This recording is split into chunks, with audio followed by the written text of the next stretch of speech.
ഞങ്ങളും ക്രൂശിക്കപ്പെട്ട ക്രിസ്തുവിനെ പ്രസംഗിക്കുന്നു. വെളിപ്പാട് 6-ാം അധ്യായമാണ് നാം ഇപ്പോൾ പഠിക്കാൻ പോകുന്നത്. 6-ാം അധ്യായം 1-ാം വാക്യം നമുക്ക് വായിക്കാം. കുഞ്ഞാട് മുദ്രകളിലൊന്ന് പൊട്ടിച്ചപ്പോൾ നീ വരിക എന്ന് 4 ജീവികളിലൊന്ന് ഇടിമുഴക്കം പോലെ പറയുന്നത് ഞാൻ കേട്ടു. അപ്പോൾ ഞാനൊരു വെള്ളക്കുതിരയെ കണ്ടു. അതിന്മേലിരിക്കുന്നവൻ്റെ കയ്യിൽ ഒരു വില്ലുണ്ട്. അവന് ഒരു കിരീടവും ലഭിച്ചു. അവൻ ജയിക്കുന്നവനായും ജയിപ്പാനായും പുറപ്പെട്ടു. ഒരു വെള്ളക്കുതിര. ഈ സാത്താൻ എതിർ ക്രിസ്തുവിൻ്റെ അവൻ്റെ അധികാരത്തോടും ശക്തിയോടും കൂടി സാത്താൻ അവനിൽ പ്രവേശിച്ച് വരുമ്പോൾ അവൻ സമാധാനദൂതനെ പോലെയാണ് വരുന്നത്. വെള്ളക്കുതിരയായിട്ട് സമാധാനമാണ് പുറമെ പറയുന്നത്. വളരെ നല്ല പെരുമാറ്റമാണ് അവന്. എല്ലാ രാഷ്ട്രങ്ങളും അവനെ അംഗീകരിക്കും. എന്തൊരു നല്ല രാഷ്ട്രീയ നേതാവെന്ന് പറയും. ഇത്രയും സ്നേഹസമ്പന്നനായ നേതാവ് ഇല്ലല്ലോ എന്ന് പറയും. ഇത്രയും ജനങ്ങളെ സ്നേഹിക്കുന്ന ഒരു നേതാവ് ഇല്ലല്ലോ എന്ന് പറയും. അത്രമാത്രം അവൻ എല്ലാവരുടെയും പ്രീതി പറ്റുന്ന ഒരു നല്ല നേതാവായിരിക്കും. വെള്ളക്കുതിരപ്പുറത്ത് കയറി വരുന്നു. അവൻ വരുന്നത് എങ്ങനെയാണ്? അവൻ ജയിക്കുന്നവനായി വരികയാണ്, ജയിപ്പാൻ വന്നിരിക്കുകയാണ്. അത് ഈ ജയിക്കുന്നവനായും ജയിപ്പനായി വന്നിരിക്കുന്നു പറയുന്നത് ക്രിസ്തുവാണ് എന്ന് പറയുന്ന ചില ചിന്തകന്മാരുണ്ട്. അല്ല, ശരിയായി പഠിച്ചാൽ അത് എതിർ ക്രിസ്തു തന്നെയാണ്. ജയിക്കുന്നവനായും ജയിപ്പനായും വരുന്നു, ജയിക്കാൻ വരികയാണ്. അനേകം പേരിൽ അവൻ ജയിച്ചു കഴിഞ്ഞിരിക്കുന്നു. അനേകം പേര് അവൻ്റെ കസ്റ്റഡിയിലായി കഴിഞ്ഞിരിക്കുന്നു. അനേകം പേര് ഈ ദുരാത്മാക്കളുടെ കസ്റ്റഡിയിൽ അനേകരായി കഴിഞ്ഞിരിക്കുന്നു. ആരും അറിയുന്നില്ല. അനേകരിന്നും ജയിൽ പുള്ളികളാണ് പിശാചിൻ്റെ ജയിലിനകത്ത്. അനേകരിന്ന് ബന്ധനത്തിലാണ്, പിശാചിൻ്റെ ബന്ധനത്തിൽ. അറിയുന്നില്ല. എന്തുകൊണ്ടാണ് കോപം വരുന്നത്? കോപത്തെ അടക്കം വയ്യാതെ വരുന്നത് എന്തുകൊണ്ടാണ്? എന്തുകൊണ്ട് നിരാശ വരുന്നത്? നിരാശ മാറാത്തത് എന്തുകൊണ്ടാണ്? ഡിപ്രഷൻസ്. മനസ്സിൽ വലിയ ആകുലതയും വ്യാധിയും വന്ന് മനസ്സ് ആകുലമായിരിക്കുന്നത് എന്തുകൊണ്ടാണ്? ദുഷ്ടപിശാച് തമ്മിൽ പ്രവർത്തിക്കുന്നതുകൊണ്ടാണ്. ദുരാത്മാക്കളാണ് പ്രവർത്തിക്കുന്നത്. നാം ശത്രുവിൻ്റെ കസ്റ്റഡിയിലായിരിക്കുകയാണ്. ഇത് അനേകരും മനസ്സിലാക്കുന്നില്ല. അനേകരിന്ന് ബന്ധനത്തിലാണ്. അനേകതരെ പാവത്തിൻ്റെയും ശാപത്തിൻ്റെയും ബന്ധനത്തിലാണ്. ഈ ബന്ധനത്തിൽ കിടക്കുന്നെങ്കിലും പിന്നെയും പ്രാർത്ഥനയുണ്ട്, നമസ്കാരമുണ്ട്, പള്ളിയുണ്ട്. അതുകൊണ്ട് ഓൾ റൈറ്റ് ആണെന്ന് വിചാരിച്ച് പോവുകയാണ് അനേകർ. എല്ലാം വെളിപ്പെടുന്നൊരു ദിവസം വരും. നെല്ലും കളയും തിരിയുന്നൊരു ദിവസം വരും. രണ്ടും ഒരുമിച്ച് വളരുകയാണ്. നെല്ലും വളരുന്നു, കളയും വളരുന്നു. നെല്ല് പോലെ ഒന്നും കളയും. നെല്ല് പോലെ അത് തന്നെ, അതേ ആകൃതി, അതേ രോഗം, അതേ ഇലകൾ അങ്ങനെ തന്നെ. പക്ഷേ അറിയാവുന്നവർക്കറിയാം ഇത് കളയാണെന്ന്. പക്ഷേ അതൊന്നും പറിച്ചു കളയാൻ അവസരം തരുന്നില്ല. മത്തായിയുടെ ശേഷം 11-ാം അധ്യായത്തിൽ പറയും, നെല്ലും കളയും രണ്ടും കൊയ്ത്തോളം വളരട്ടെ എന്ന്. നല്ല വിത്ത് വിതച്ചിട്ട് പോയി. പിന്നെ ശത്രു വന്ന് ഉറങ്ങുമ്പോൾ രാത്രിയിൽ ശത്രു വന്ന് കള വിതച്ചിട്ട് പോയി. ശത്രു കള വിതച്ചത് ആരും അറിഞ്ഞില്ല. മുളച്ചു, നെല്ലാണെന്ന് വിചാരിച്ചു. രണ്ടും ഇങ്ങനെ വളരുകയാണ്. അപ്പോൾ യജമാനൻ്റെ ദാസന്മാരെന്ന് ചോദിച്ചു, യജമാനെ അത് കളയാണല്ലോ, കുറച്ച് പരിചയങ്ങൾ കളയാൻ നിനക്ക് സമ്മതമുണ്ടോ? വേണ്ട, ഇപ്പോൾ കളയണ്ട, കൊയ്ത്തോളം വളരട്ടെ, കൊയ്ത്തോളം വളരട്ടെ. കൊയ്ത്തോളം വളരട്ടെ. സ്വർഗരാജ്യം ഒരു മനുഷ്യൻ തന്റെ നിലത്ത് നല്ല വിത്ത് വിതച്ചതിനോട് സദൃശ്യമാകുന്നു. നല്ല വിത്ത് വിതച്ചതിനോട് സദൃശ്യമാകുന്നു. മനുഷ്യർ ഉറങ്ങുമ്പോൾ അവന്റെ ശത്രു വന്ന് കോതമ്പിന്റെ ഇടയിൽ കള വിതച്ച് പോയി കളഞ്ഞു. കോതമ്പിന്റെ ഇടയിൽ കള വിതച്ച് പോയി കളഞ്ഞു. ഞാറ് വളർന്നു കതിരായപ്പോൾ കളയും കാണായി വന്നു.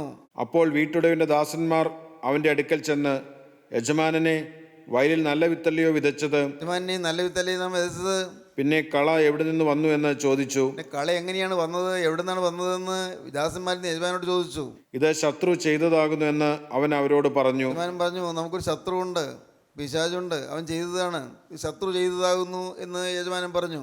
ഞങ്ങൾ പോയി അത് പറിച്ചു കൂട്ടുവാൻ സമ്മതമുണ്ടോ എന്ന് ദാസന്മാർ അവനോട് ചോദിച്ചു. ഞങ്ങൾ പോയി ആ കളയിലത് പറിച്ചു കൂട്ടി കളയാൻ സമ്മതമുണ്ടോ, അനുവദിക്കുമോ എന്ന് ചോദിച്ചു. അതിന് അവൻ, ഇല്ല, പക്ഷേ കള പറിക്കുമ്പോൾ കോതമ്പും കൂടെ പിഴുതുപോകും. ഞങ്ങൾ പോയി പറിച്ചു നശിപ്പിക്കട്ടെ ചോദിച്ചപ്പോൾ, വേണ്ട, ഇപ്പോൾ വേണ്ട, ഇപ്പോൾ അത് പറിച്ചാൽ കോതമ്പിന് കൂടി നഷ്ടം വരും. അതിൻ്റെ ഇടയ്ക്ക് നിന്ന് ഈ കളകൾ പറിച്ചു മാറ്റിയാൽ കോതമ്പിന് നഷ്ടം വരും. അതുകൊണ്ട് രണ്ടും കൊയ്ത്തോളം വളരട്ടെ. അടുത്ത വാക്യം, രണ്ടും കൂടെ കൊയ്ത്തോളം വളരട്ടെ. രണ്ടും കൂടെ കൊയ്ത്തോളം വളരട്ടെ, ഒരുമിച്ച് വളരുകയാണ്. കൊയ്ത്തുകാലത്ത് ഞാൻ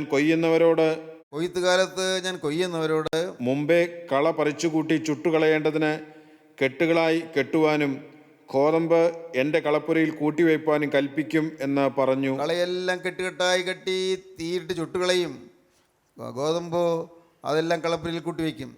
ഇതാണ് സംഭവിക്കാൻ പോകുന്നത്. ഇന്ന് എല്ലാം രണ്ട് കൊയ്ത്തോളം വളരുകയാണ്. എല്ലാവരും പള്ളിയിൽ പോകുന്നു, എല്ലാവരും നമസ്കാരം ചൊല്ലുന്നു, എല്ലാവരും കുർബാന അനുഭവിക്കുന്നു. ഇപ്പോൾ കുർബാന അനുഭവിക്കാനുള്ള തിടുക്കമാണല്ലോ. മിക്കവാറും പള്ളി വരുന്നവരെല്ലാവരും തന്നെ ഇങ്ങനെ ക്യൂ നിൽക്കുകയാണ് കുർബാന അനുഭവിക്കാൻ. എന്താണ് കുർബാന എന്ന് അറിയുന്നില്ല. ഞാനത് പറയുമ്പോൾ അല്പം ഖേദമുണ്ട്, പ്രയാസമുണ്ട്. വിശുദ്ധ കുർബാന എന്താണെന്ന് പലരും അറിയുന്നില്ല. പ്രിയപ്പെട്ടവരെ, ഇത് വിശുദ്ധിയുള്ളവർക്കും വെടിപ്പുള്ളവർക്കും മാത്രം ഈ വിശുദ്ധതകൾ നൽകപ്പെടുന്നതാണ് പട്ടക്കാരൻ്റെ അവിടെ നിന്നുള്ള അരുളപ്പാട്. പട്ടക്കാരൻ മധുവായി എന്ന് പറയുകയാണ്, ഇത് വിശുദ്ധിയുള്ളവർക്കും വെടിപ്പുള്ളവർക്കും മാത്രം നൽകപ്പെടുന്നു. വിശുദ്ധിയുള്ളവർക്കും വെടിപ്പുള്ളവർക്കും മാത്രം നൽകപ്പെടുന്ന ഈ വിശുദ്ധമായ കർത്താവിൻ്റെ തിരുശരീര രക്തങ്ങൾ അത് സ്വീകരിക്കാൻ ഞാൻ യോഗ്യനായോ എന്ന് ആരും ചിന്തിക്കുന്നില്ല. നിങ്ങൾ തെറ്റിദ്ധരിക്കണ്ട. അനേകർ വന്ന് വേണമെങ്കിൽ അച്ഛൻ തലയിൽ കഴിച്ചു പ്രാർത്ഥിച്ചു, കുർബാനയുള്ള യോഗ്യതയായി വിചാരിച്ചു, പിന്നെയും പാവത്തിലേക്ക് തന്നെ പോകുന്നത്, പാവം ചെയ്യാനുള്ള ലൈസൻസുമായി പോകുന്നു. ആരും ഇതൊന്നും ഗവനിക്കുന്നില്ല, ഇതൊന്നും ആരും മനസ്സിലാക്കുന്നുമില്ല. എൻ്റെ സങ്കടം അതല്ല, ഇന്ന് ഇതൊന്നും പറഞ്ഞു കൊടുക്കാനുള്ള അതിനുള്ളതായ സംവിധാനങ്ങളില്ലല്ലോ. പാവപ്പെട്ട ജനം, എട്ടും പൊട്ടും തിരിയാത്ത ജനം, ഇടം കൈ ഏതാണ് വലം കൈ ഏതെന്ന് അറിയാൻ പറ്റില്ലാത്ത ജനം, എങ്ങനെ രക്ഷപ്പെടണമെന്ന് ആഗ്രഹിക്കുന്ന പാവപ്പെട്ടവർ കരഞ്ഞു വിളിച്ച് വരും. അവർക്കിതൊന്നും പറഞ്ഞു കൊടുക്കാൻ ആളില്ല. ദൈവത്തിന് സ്തോത്രം. പ്രിയപ്പെട്ടവരെ, ഞാനിവിടെ എൻ്റെ ആശ പറയുകയാണ്, നിങ്ങൾ ഓരോരുത്തരും ജീവനുള്ള സാക്ഷികളായി മാറണം. നിങ്ങൾ ഓരോരുത്തരും എന്താണ് വിശ്വാസം എന്ന് അറിയണം, എന്താണ് ക്രിസ്തീയ വിശ്വാസം എന്ന് അറിയണം. കള ഏതാണ് നെല്ല് ഏതാണെന്ന് തിരിച്ചറിയണം. കള പറിച്ചുകൂടാൻ നാം ധൃതി പിടിച്ചിട്ട് കാര്യമില്ല. രണ്ടും കൊയ്ത്തോളം വളരട്ടെ എന്നാണ് പറയുന്നത്. അതുകൊണ്ട് ഇന്ന് നാം ചെയ്യാനുള്ള കാര്യം എന്താണ്? നമുക്ക് കർത്താവിനെ കൃപയ്ക്ക് വേണ്ടി കാത്തിരിക്കണം. ഉയരത്തിൽ നിന്ന് മഴ ലഭിക്കാൻ വേണ്ടി കാത്തിരിക്കണം. വളരട്ടെ, വളർന്ന് ഈ കോതമ്പ് കളപ്പുരയിൽ കൂട്ടിവയ്ക്കും, കള കെട്ടുകെട്ടായി കെട്ടി എല്ലാം കത്തിച്ച് കളയുകയും ചെയ്യും. ദൈവത്തിന് സ്തോത്രം. ഇന്ന് അനേകർ ഈ സത്യമൊന്നും അറിയാതെ തിരുശരീര രക്തങ്ങൾ എന്താണെന്ന് മനസ്സിലാക്കാതെ ഇന്ന് കുർബാന അനുഭവിക്കുന്നു. പ്രിയപ്പെട്ടവരെ, ഞാൻ നിങ്ങൾ പറഞ്ഞിട്ടുണ്ടെന്നാണ് എനിക്ക് തോന്നുന്നത്. എൻ്റെ മനസ്സിലുള്ള നിറഞ്ഞ ആശയമാണ് ഈ പറയുന്നത്. നാം കർത്താവിൻ്റെ തിരുശരീര രക്തങ്ങൾ സ്വീകരിക്കുന്നു പറഞ്ഞാൽ എന്താണ് അതിൻ്റെ അർത്ഥം? നമ്മെ തന്നെ എന്നേക്കുമായി കർത്താവിനെ വിശുദ്ധമായി നാം സമർപ്പിക്കണം. മനസ്സറിഞ്ഞൊരു പാപം വരികയില്ല എന്ന് ഹൃദയത്തിൽ തീരുമാനമെടുക്കണം. വന്നുപോയ പാപങ്ങളെല്ലാം ഏറ്റുപറഞ്ഞ് ഉപേക്ഷിക്കണം. ഏറ്റുപറഞ്ഞാൽ പോരാ, ഉപേക്ഷിക്കണം, പിന്നെയും ചെയ്യരുത്. അങ്ങനെ വ്യക്തമായൊരു സമർപ്പണം എടുത്തതിന് ശേഷം നിങ്ങൾ വിശുദ്ധ ശരീരരക്തങ്ങൾ സ്വീകരിക്കുമ്പോൾ അപ്പോൾ നിങ്ങളുടെ ശരീരം ക്രിസ്തുവിൻ്റെ ശരീരത്തിൻ്റെ അംശമായി മാറുന്നു. നിങ്ങളുടെ രക്തം അത് പഴയ മനുഷ്യൻ്റെ രക്തം, അപ്പൻ്റെ അമ്മയുടെയും മകനായി ജനിച്ച മാതാപിതാക്കളുടെ മകളായി ജനിച്ച നമ്മുടെ ശരീരത്തിലുള്ളതായ ആ രക്തത്തിൽ മാതാപിതാക്കളുടേതായ രക്തത്തിൻ്റെ അംശമുണ്ട്. അംശം എന്ന് പറഞ്ഞാൽ അതിൻ്റെ ബന്ധമുണ്ട്. ജനറ്റിക് എന്നൊക്കെ വേണമെങ്കിൽ പറയാം, ജനറ്റിക്. ഏതായാലും സംഭവിക്കുക എന്താണ്? ഈ ശരീരത്തിലെ രക്തം അത് പാവമയമായ രക്തമാണ്. ആ രക്തം കോപിപ്പിക്കുന്ന രക്തമാണ്. ആ രക്തം വഴക്കടിക്കുന്ന രക്തമാണ്. ആ രക്തം അശുദ്ധമോഹങ്ങളുടെ രക്തമാണ്. ആ രക്തം ഏറ്റവും ഹീനമായ ജീവിതമുള്ള രക്തമാണ്. മ്ലേച്ഛതയുള്ള രക്തമാണ്. ദുർവ്യാഗ്രഹമുള്ള രക്തമാണ്. ഈ രക്തം മാറി യേശുവിൻ്റെ ദുരരക്തം നമ്മുടെ ശരീരത്തിൽ കൂടി ഒഴുകുന്നു. അതാണ് വിശുദ്ധ കുർബാന അനുഭവം. വല്ലതും അറിയുന്നുണ്ടോ ഇത്? യേശുവിൻ്റെ തിരുശരീരരക്തങ്ങൾ നമ്മുടെ ശരീരത്തിൽ ലയിക്കുന്നു. നാം അതുകൊണ്ട് പുതിയ മനുഷ്യനായി മാറുന്നു, പുതിയ സൃഷ്ടിയായി മാറുന്നു. ദൈവത്തിന് സ്തോത്രം. പുതിയ അനുഭവം നമുക്ക് ലഭിക്കുന്നു.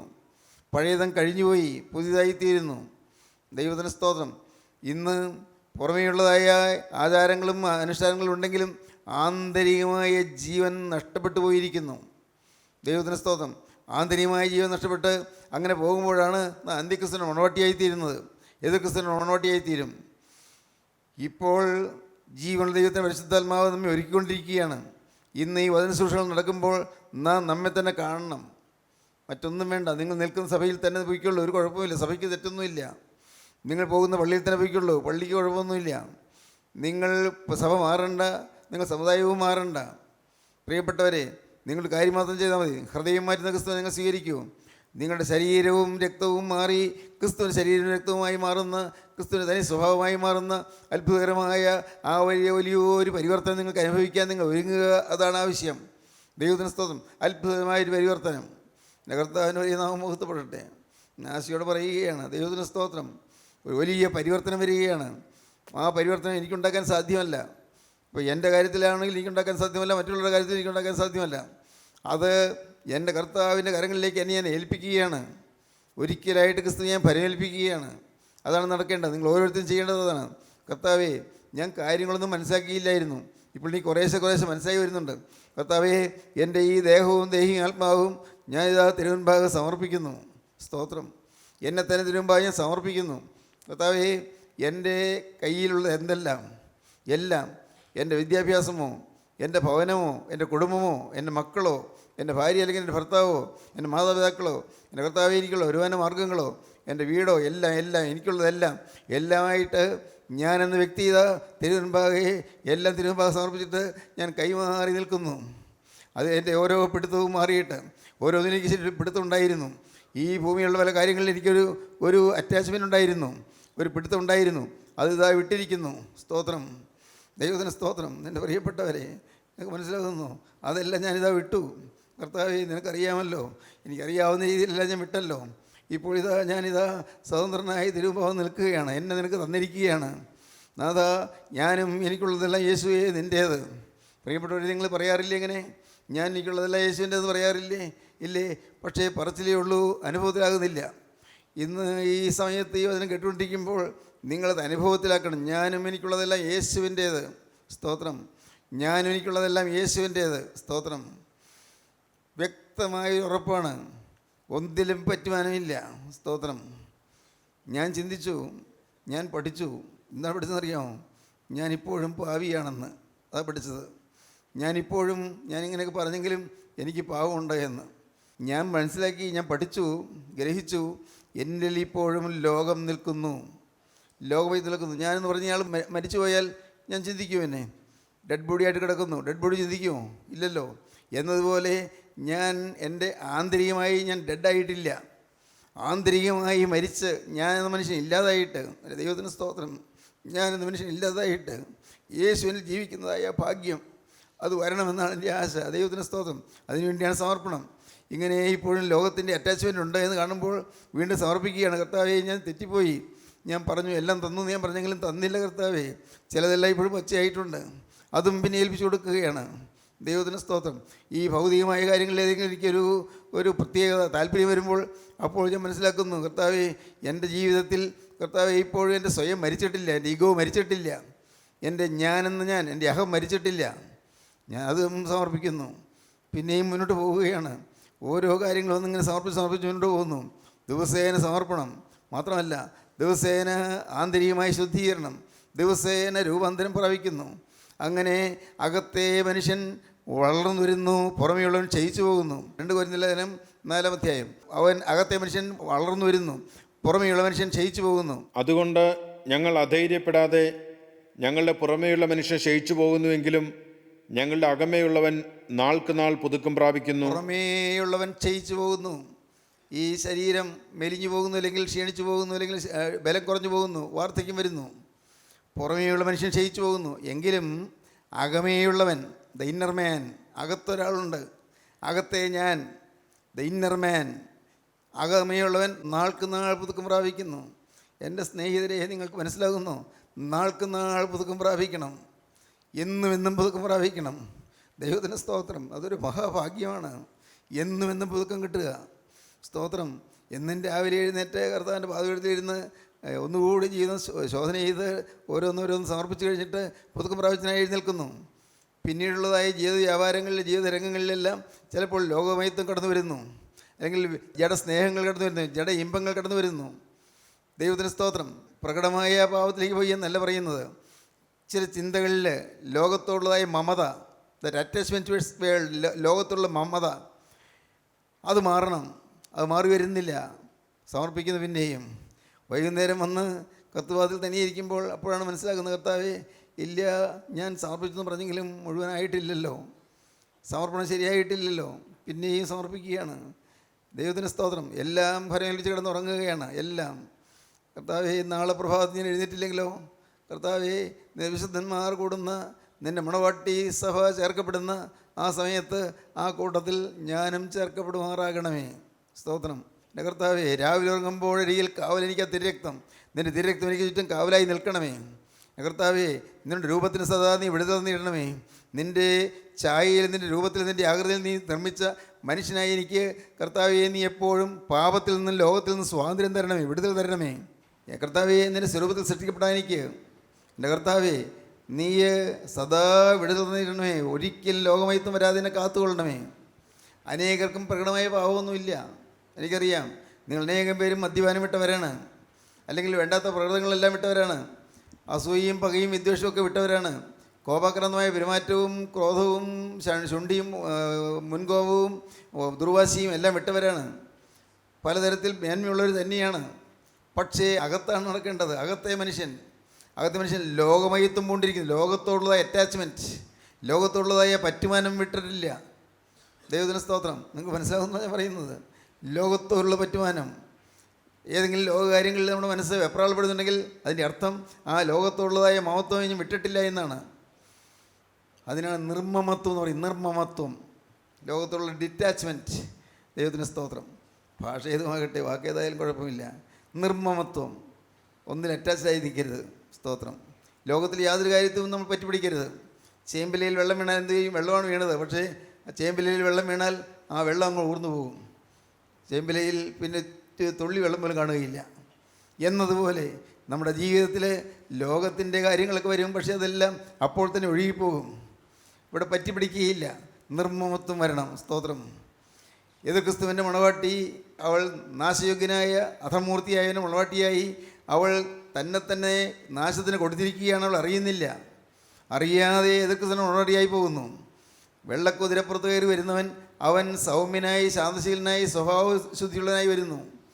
കണ്ടാൽ നല്ലത്, നല്ല ഭരണകർത്താവ്, നല്ല സ്നേഹമുള്ള മനുഷ്യൻ, നല്ല സ്നേഹമുള്ള രാജാവ്, അങ്ങനെയാണ് അവർ വരുന്നത്. അതാണ് വെള്ളക്കുതിരപ്പുറത്ത്. രണ്ടാമത്തത്, അവൻ രണ്ടാം മുദ്ര പൊട്ടിച്ചപ്പോൾ വരിക എന്ന് രണ്ടാം ജീവി പറയുന്നത് ഞാൻ കേട്ടു. അപ്പോൾ ചുവന്നതായ മറ്റൊരു കുതിര പുറപ്പെട്ടു. ചുവന്നതായ മറ്റൊരു കുതിര പുറപ്പെട്ടു.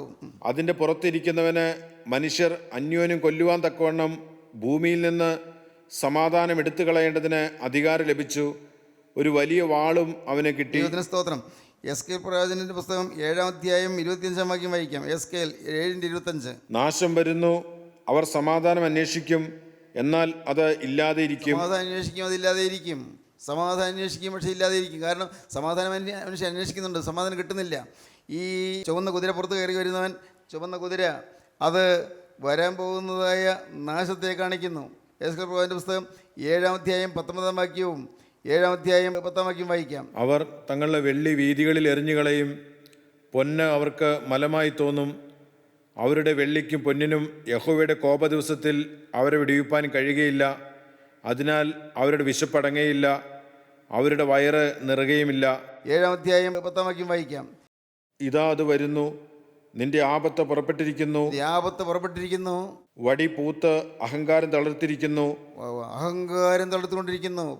യേശു ക്രിസ്തുവിൻ്റെ ഭയാനകമായ പ്രവൃത്തി തുടങ്ങുകയാണ്. ഇതാ വരുന്നു, അവൻ വരികയാണ്, അവൻ നാശം വിതച്ചുകൊണ്ട് വരികയാണ്. ചുവന്ന കുതിര, ചുവപ്പ്, അത് നാശത്തെയും രക്തച്ചൊരിച്ചിലിനെയും കാണിക്കുന്നു.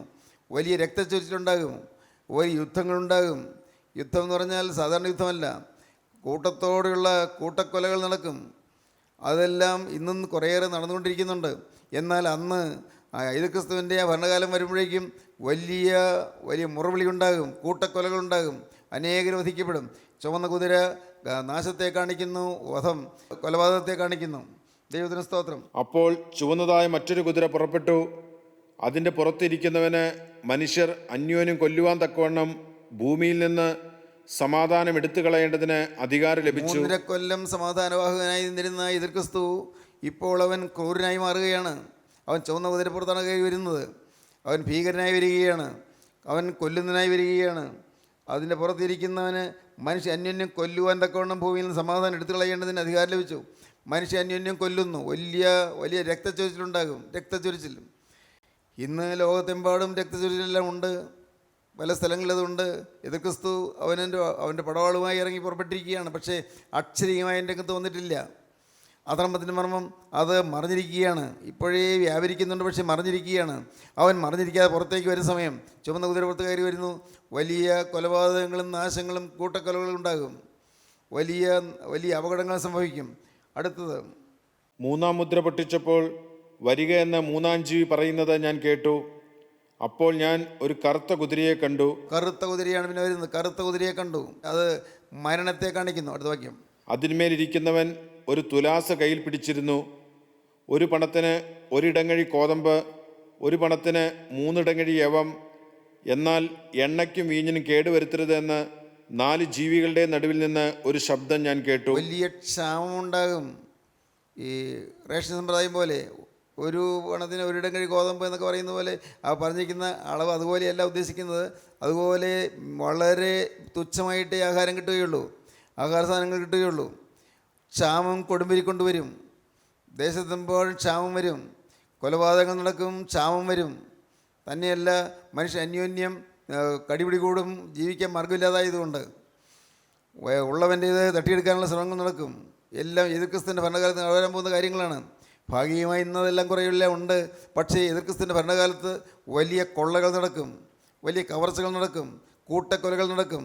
ദൈവത്തിന് സ്തോത്രം. ഒരു പണത്തിന് ഒരിടങ്ങഴി കോതമ്പ്, പണത്തിന് ഒരിടം കഴി കോതമ്പ്, ഒരു പണത്തിന് 3 ഇടങ്ങഴി യവം, ഒരു പണത്തിന് 3 കഴി യവം. എന്നാൽ എണ്ണയ്ക്കും വീഞ്ഞിനും കേടുവരുത്തരുത് എന്ന് 4 ജീവികളുടെ നടുവിൽ നിന്ന് ഒരു ശബ്ദം ഞാൻ കേട്ടു. ദൈവത്തിന് സ്തോത്രം. ഈ ആഹാര സാധനങ്ങൾ കിട്ടാനില്ലാതെ വരും, വളരെ തുച്ഛമായിട്ട് മാത്രമേ കിട്ടുകയുള്ളൂ. നാട് ക്ഷാമത്തിൽ കൊടുമിരിക്കൊള്ളും. ക്ഷാമം, ഈ കറുത്ത കുതിര ക്ഷാമത്തെ കാണിക്കുന്നു. ക്ഷാമം. അടുത്തത് 4-ാം മുദ്ര. 4-ാം മുദ്ര പൊട്ടിച്ചപ്പോൾ വരിക എന്ന് 4-ാം ജീവി പറയുന്നത് ഞാൻ കേട്ടു. അപ്പോൾ ഞാൻ മഞ്ഞ നിറമുള്ള ഒരു കുതിരയെ കണ്ടു. അങ്ങനെയുള്ള ഒരു കുതിരയെ കണ്ടു. അതിന്മേൽ ഇരിക്കുന്നവന് മരണമെന്ന് പേർ. ഇതിന്മേൽ ഈ മഞ്ഞക്കുതിരമേൽ വരുന്നതിന് മരണമെന്ന് പേര്. മരണം, സമൂഹത്തിന്മേൽ ആസകലം വലിയ മരണം വരുന്നു, വലിയ ബാധകൾ വരുന്നു. മരണത്തിൻ്റെ ബാധ, മരണമെന്ന് പേര്. പാതാളം അവനെ പിന്തുടർന്നു. മരണത്തിന് പിറകെ പാതാളം വരുന്നു, പാതാളം മരണത്തെ പിന്തുടരുന്നു. അവർക്ക് വാളുകൊണ്ടും ക്ഷാമം കൊണ്ടും മഹാവ്യാധി കൊണ്ടും ഭൂമിയിലെ കാട്ടുമൃഗങ്ങളെ കൊണ്ടും കൊന്നുകളവാൻ ഭൂമിയുടെ കാലംശത്തിന്മേൽ അധികാരം ലഭിച്ചു. ഭൂമിയുടെ കാൽഭാഗത്തിന്മേൽ ഇവയ്ക്ക് അധികാരം ലഭിച്ചു. ഈ കറുത്ത കുതിരയിൽ വരുന്നത് എന്താണ് ഉണ്ടായത്? അതിന്മേലിരിക്കുന്നവന് മരണമെന്ന പേര്. മരണം വരികയാണ്. അവൻ പാതാളം അവനെ പിന്തുടരുന്നു, പാതാളം മരണത്തെ പിന്തുടരുന്നു. അവർക്ക് വാള് കൊണ്ടും ക്ഷാമം കൊണ്ടും മഹാവ്യാധി കൊണ്ടും, വാള് കൂട്ടക്കൊല, ക്ഷാമം പട്ടിണി മരണം, മഹാവ്യാധി മരണം, വാള് കൊണ്ടും മഹാവ്യാധി കൊണ്ടും ഭൂമിയിലെ കാട്ടുമൃഗങ്ങളെ കൊണ്ട് വന്യജീവികളെ കൊണ്ട് എല്ലാം കൊന്നുകളവാൻ അധികാരം ലഭിച്ചു. അങ്ങനെ എല്ലാ വിധത്തിലും വലിയ നാശം വരും. ഇതെല്ലാം എതിർക്രിസ്തുവിൻ്റെ പ്രവർത്തനത്തിൻ്റെ ഫലമായും എതിർക്രിസ്തുവിൻ്റെ ഈ ഭരണകാലത്ത് നടക്കുന്നതായ കാര്യങ്ങളാണ്. ഇന്നും ഭാഗികമായി ഇതെല്ലാം നടക്കുന്നുണ്ട്. ഭാഗികമായി ക്ഷാമമുണ്ട്, ഭാഗികമായി മരണമുണ്ട്, മഹാവ്യാധികളുണ്ട്, ഘോരമൃഗങ്ങളുടെ ആക്രമണമുണ്ട്. ഇല്ലേ, നാം കാണുന്നല്ലോ. ദൈവത്തിന് സ്തോത്രം. അന്ധകാരം വളർന്നുകൊണ്ടിരിക്കുകയാണ്. അശുദ്ധി തേർവാഴ്ച നടത്തിക്കൊണ്ടിരിക്കുകയാണ്. നാട് മുടിഞ്ഞുകൊണ്ടിരിക്കുകയാണ്. നമ്മുടെ യുവതലമുറ നശിച്ചുകൊണ്ടിരിക്കുകയാണ്. ആരെങ്കിലും ചിന്തിക്കുന്നുണ്ടോ? പക്ഷേ ഇന്ന് സുവിശേഷത്തിന് വേണ്ടി നിൽക്കുന്നവരാരുണ്ട്? സുവിശേഷം പറയുന്നവരെ, അവരെ ചീത്ത വിളിക്കുന്നവരല്ലേ ഉള്ളൂ ഇന്ന്. ദൈവത്തിന് സ്തോത്രം. പ്രിയപ്പെട്ടവരെ, സുവിശേഷം, സത്യസുവിശേഷം എന്ന് ഒന്ന് പരന്നാൽ പരിഹാരം ഉണ്ടായേനെ. ദൈവത്തിന് സ്തോത്രം. ഒരവസരത്തിൽ മഹാനായൊരു ദൈവദാസൻ അദ്ദേഹം പറഞ്ഞു, ലോകത്ത് സമാധാനം ഉണ്ടാകാനുള്ള ഒരേ ഒരു മാർഗം കുട്ടികളെ വേദപുസ്തകം പഠിപ്പിക്കുക എന്ന്. ലോകത്ത് സമാധാനം ഉണ്ടാകാനുള്ള മാർഗം കുട്ടികളെ വേദപുസ്തകം പഠിപ്പിക്കുക. പ്രിയപ്പെട്ടവരെ, നാടുകൾ മുടിഞ്ഞുകൊണ്ടിരിക്കുന്നു. നമ്മുടെ കേരളഭൂമിയും മുടിഞ്ഞുകൊണ്ടിരിക്കുകയാണ്. ദൈവത്തിൻ്റെ സ്വന്തം നാടെന്നാണ് പറയുന്നത്. ഇന്ന് പിശാചിൻ്റെ നാടായി മാറിക്കൊണ്ടിരിക്കുകയാണ്. എന്തുമാത്രം അക്രമങ്ങൾ, എല്ലാം നീചമായ ആക്രമണങ്ങൾ. ദൈവത്തിന് സ്തോത്രം. ദുശ്ശീലങ്ങൾ, ദുസ്വഭാവങ്ങൾ, ദുഷിച്ച ചില പരിചയങ്ങൾ എല്ലാം ഇന്ന് പരന്നുകൊണ്ടിരിക്കുക, വ്യാപിച്ചുകൊണ്ടിരിക്കുകയാണ്. നമ്മൾ മുതിർന്ന ആളുകൾ, ഇത്തിരി പ്രായമുള്ള ആളുകൾക്ക് ഇത് കേൾക്കുമ്പോൾ അയ്യോ, ലോകം ഇന്നിങ്ങനെ ആയിപ്പോയാലും തോന്നും, സങ്കടം തോന്നും. പക്ഷേ വാസ്തവത്തിൽ ഇന്ന് കോളേജുകളിലും മറ്റും പഠിക്കുന്ന അനേകം കുട്ടികൾ മദ്യത്തിനും മയക്കുമരുന്നിനും പ്രേമപ്രകടനങ്ങൾക്കും ഒപ്പം കഞ്ചാവിൻ്റെ അടിമകളാണ് എന്നുള്ളത് പലരും അറിയുന്നില്ല. പ്രിയപ്പെട്ടവരെ, ഇങ്ങനെ നാട് മുടിഞ്ഞുകൊണ്ടിരിക്കുന്നു. ഇത് ക്രിസ്തു വ്യാപരിച്ചുകൊണ്ടിരിക്കുന്നു. അവൻ വ്യക്തിയായി വെളിപ്പെടുന്നതിന് മുൻപ് അവൻ്റെ ആത്മാവ് കള്ളപ്രവാചകം പ്രവർത്തിച്ചുകൊണ്ടിരിക്കുന്നു. രക്ഷ വേണമോ നിങ്ങൾക്ക്? ഈ ദുരാത്മബന്ധനങ്ങളിൽ നിന്ന് മോചനം വേണമോ? നിങ്ങളുടെ മക്കൾ നേരെയായി തീരാൻ ആഗ്രഹമുണ്ടോ? തീർച്ചയായിട്ടും ഉണ്ട്. നിങ്ങളുടെ മക്കൾ ഗേൾ ഫ്രണ്ടും ബോയ് ഫ്രണ്ടും കളിച്ച് നടക്കാൻ നിങ്ങൾ വിടരുത്. നിങ്ങളുടെ അവർക്ക് മൊബൈൽ ഫോൺ കൊടുക്കുന്നത് പോലും വേണ്ട എന്നേ ഞാൻ പറയുള്ളൂ. പിന്നെ അപ്പോൾ മാതാപിതാക്കൾ പറയും, അയ്യോ, അവന് പ്രോജക്റ്റ് ചെയ്യാൻ ഇപ്പോൾ മൊബൈൽ ഫോൺ വേണം, അല്ലെങ്കിൽ കമ്പ്യൂട്ടർ വേണം, അല്ലെങ്കിൽ എന്ത് ചെയ്യും എന്നൊക്കെ പറയും. അയക്കോ, ആവശ്യമാണെങ്കിൽ ഏതായാലും നമ്മൾ പ്രായമായവരാരും കമ്പ്യൂട്ടർ ഉപയോഗിച്ചല്ലോ പഠിച്ചത്. പഠിത്തത്തിന് പോരായ്മ ഉണ്ടായിരുന്നുമില്ല. അല്ല, ഇപ്പോഴത്തെ രീതിയിൽ അങ്ങ് പഠിക്കണോ? അത് ഞാനതിനെ എതിർക്കുന്നില്ല. പക്ഷേ വേണ്ടാതിലേക്ക് പോകരുത്. ഈ ഫേസ്ബുക്ക് ചാറ്റിങ്സും ഫേസ്ബുക്ക് ഫ്രണ്ട്ഷിപ്പും എല്ലാം നിർത്തിയാൽ നല്ലത്. ദൈവത്തിന് സ്തോത്രം. ഇതൊക്കെ കേട്ടിട്ടും പിന്നെയും തുടരുന്ന ആളുകൾ എത്രയോ പിള്ളേരോട് ഇരിപ്പുണ്ട്. ഇതെല്ലാം കേട്ടിട്ടും ഒരു കൂസലും ഇല്ലാതെ പിന്നെയും പാവം ചെയ്തുകൊണ്ടിരിക്കുന്നവർ. ഈ ഫേസ്ബുക്ക് ഫ്രണ്ട്ഷിപ്പിൽ കൂടി എല്ലാം പ്രണയ നാടകങ്ങൾ അരങ്ങേറുകയാണ്. രാത്രി ഉറങ്ങേണ്ടതിന് പകരം ഈ ഫോണിൽ കൂടി ഇങ്ങനെ പറഞ്ഞുകൊണ്ടിരിക്കും. ഉറക്കം വരാതെ പറഞ്ഞുകൊണ്ടിരിക്കും.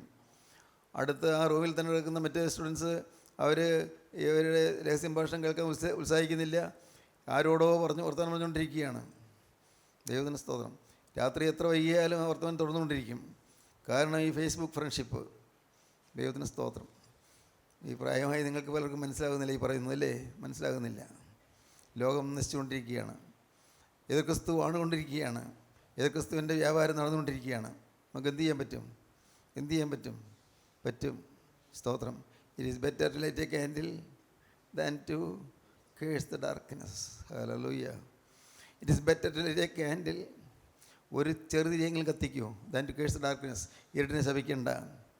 എല്ലാം നാശമാണെന്ന് പറയണ്ട. നാശമാണ്, പക്ഷെ പറയണ്ട. എനിക്കെന്ത് ചെയ്യാൻ പറ്റും? ഞാൻ നാശം എന്ന് പറഞ്ഞുകൊണ്ടിരുന്നൊന്നും നടക്കില്ല. എനിക്കെന്ത് ചെയ്യാൻ പറ്റും? ഒരു ചെറുതിരി കത്തിക്കുക. ഇന്ന് ഈ വാക്കുകളെ കേൾക്കുന്ന എൻ്റെ ബഹുമാന്യ സഹോദരങ്ങൾ, ഒരു ചെറുതിരി കത്തിക്കാൻ തയ്യാറാകുക. ചെറിയൊരു തിരി. ഞാനൊരു തിരിയായി കത്തി നിൽക്കും. കർത്താവേ, ഞാനൊരാൾ വിശുദ്ധിയുടെ പ്രവാചകനായി നിൽക്കും. ഹല്ലേലൂയ. ഞാനൊരാൾ സ്നേഹത്തിൻ്റെ പ്രതീകമായി നിൽക്കും. ഞാനൊരാൾ വിശുദ്ധി അനുഭവിച്ചുകൊണ്ട് നിൽക്കും. ഞാനൊരാൾ യേശുവിൻ്റെ സ്വഭാവം പ്രാപിക്കാൻ ഉത്സാഹിച്ചുകൊണ്ട് നിൽക്കും. ഞാനൊരാൾ യേശുവിൻ്റെ അതേ പാതയിൽ കൂടി കുരിശ് ചുമന്നുകൊണ്ട് പോകുന്ന അതേ പാതയിൽ കൂടി ഞാനും യേശുവിൻ്റെ പിന്നാലെ നടക്കും. എൻ്റെ കുരിശ് ചുമന്നുകൊണ്ട് ഞാനും യേശുവിൻ്റെ പിന്നാലെ പോകും. കർത്താവേ, എന്നെ നീ കാത്തുകൊള്ളണമേ. അന്ത്യം വരെ എന്നെ പിടിച്ചുകൊള്ളണമേ. പ്രാർത്ഥിക്കുമോ നിങ്ങൾ? അവസാനം വരെ എന്നെ കാത്തുകൊള്ളണമേ. ലോകത്തിൻ്റെ മാലിന്യം പറ്റാതെ എന്നെ സൂക്ഷിക്കണമേ. ലോകത്തിൻ്റെ മാലിന്യത്തിൽപ്പെട്ടു പോകാതെ എന്നെ കാത്തുകൊള്ളണമേ. കർത്താവേ, നിൻ്റെ കരം എൻ്റെ മേൽ വെച്ച് എന്നെ അനുഗ്രഹിക്കണമേ. ദൈവത്തിന് സ്തോത്രം. നമുക്ക് പ്രാർത്ഥിക്കാം, നമ്മെ തന്നെ സമർപ്പിക്കാം, പുതിയ തീരുമാനങ്ങൾ എടുക്കാം. യേശുവേ, ഞങ്ങൾക്ക് തന്ന വചനങ്ങൾക്കായി ഞങ്ങൾ ഞാൻ സ്തുതിക്കുന്നു. എല്ലാവരെയും തുടരണമേ, അനുഗ്രഹിക്കണമേ. എല്ലാവരെയും കൃപയിൽ കാക്കണമേ. എൻ്റെ കരുണയുള്ള കർത്താവേ, അവിടുത്തെ രണ്ടാമത്തെ വരയിൽ പറന്നു വരുന്ന വിശുദ്ധന്മാരുടെ നിലയിൽ ഞങ്ങളെ എല്ലാവരെയും യോഗ്യരാക്കി തീർക്കണമേ. ഈ വചനം കേട്ട ആരും ശത്രുപാളയത്തിൽ കുടുങ്ങിപ്പോകാതെ കാത്തുകൊള്ളണമേ. എല്ലാവരെയും തൃക്കരങ്ങളിലേക്ക് ഏൽപ്പിക്കുന്ന കർത്താവേ, കാത്തുകൊള്ളണമേ, നയിച്ചുകൊള്ളണമേ, നടത്തിക്കൊള്ളണമേ. യേശുക്രിസ്തുവിൻ്റെ മഹത്വപൂർണ്ണമായ നാമത്തിൽ പ്രാർത്ഥിക്കുന്ന കൃപയോടെ കേൾക്കണമേ. ആമീൻ.